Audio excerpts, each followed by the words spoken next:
Pasado alas 9 nga ng umaga na magtipon-tipon dito sa kinaroroonan natin sa may EDSA Shrine. Ang iba't ibang grupo tulad ng Tindig Pilipinas, Nagkaisa Labor Coalition, Kalipunan ng Kilusang Masa, Siklab o Simbahan, Komunidad Laban sa Katiwalian at iba pang pro-democracy groups. Dito nga sa sinabi ko sa may National Shrine of Mary o EDSA Shrine.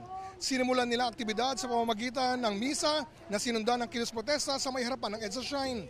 Layo ng kanilang pagkilos na hilingin ang agarang pagtaguyod ng isang independent commission upang busisiin ang mga isyu ng korupsyon, lalo na ang umunoy katiwalian sa flood control projects. Kasama rin sa kanilang panawagan ang paglabas ng SALN o Statement of Assets, Liabilities and Net Worth ng mga halal na opisyal ng bayan, partikular ang mga nasasangkot sa mga nasabing iskandalo upang may pakita ang buong pananagutan sa taong bayan.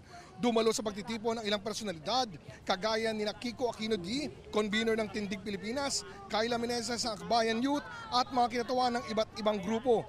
Giit ng mga grupo na hindi sila tatahimik hanggat walang linaw at pananagutan sa mga umunoy kasalanan ng mga nasa kapangyarihan.